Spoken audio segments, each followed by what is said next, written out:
Good day everyone, my name is Zat and I'm back with a new episode of Tycoon News. In this video we'll be taking a look at the upcoming Sims game, the controversy surrounding towns, and a new theme park game currently in development. Memoria has been in development since about 2011, but I'm only hearing about it now myself, so I wanted to ensure that you've heard about it too.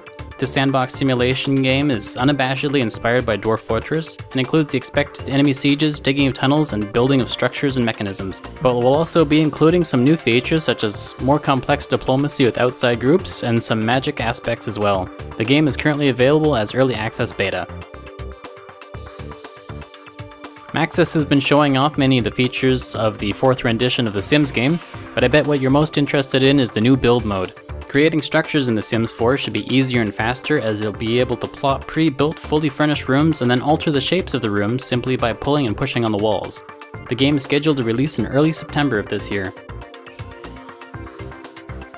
The A-Train 9 series is now more accessible outside of Japan with the inclusion of A-Train 8 and A-Train 9 on Steam. A-Train is a transport management game, but unlike most other transport games, the vehicle's time schedule will be the main way you control your fleet. As well, for most buildings to be constructed, materials will need to be produced and transported to the construction site. A-Train can be a very challenging game, but also very satisfying.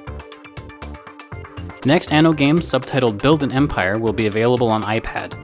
The free-to-play game will ship with traditional Anno gameplay, like building taverns and homes for your citizens and trading with neighbor islands, but of course there will be some social elements as well, for example sending challenges to your friends. Considering how poorly Atari's mobile version of Roller Coaster Tycoon was received, the Anno team will need to be careful how they monetize their game. Speaking of which, if you're still looking for a new roller coaster game, check out Theme Parkitect, which is just getting its feet off the ground.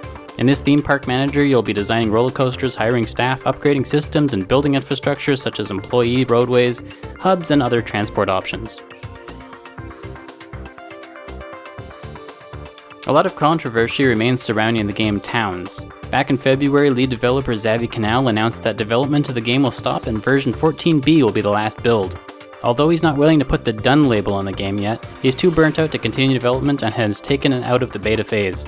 Shortly after this news, a new lead developer, Florian Frankenberger, was hired to continue production, but it was only a matter of months before he left the team, citing inadequate compensation as the reason. There have been calls from the community to make the game open source to finish the wanted features, but Xavi and Ben have said that they'll be polishing the remainder of the game, as a company may be interested in buying the rights to the game.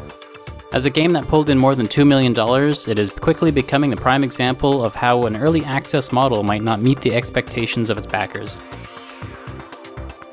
If you think you might be better at running your own tech company, check out Tech Executive Tycoon, being developed by Walter Barr, better known from his Web Gaming Central YouTube channel. The game puts you in the role of a CEO of a tech company where you'll be developing products like game consoles, cell phones, and other custom tech devices. To accomplish this, you'll be hiring employees, setting budgets, and building new business relationships. The game is currently still in development, but a playable demo isn't too far away. Gear City is an automobile manufacturing business simulator that promises to include a realistic economic model based on real-world historical data. The player will be able to design entire cars from the chassis to the engine, transmission, and bodywork.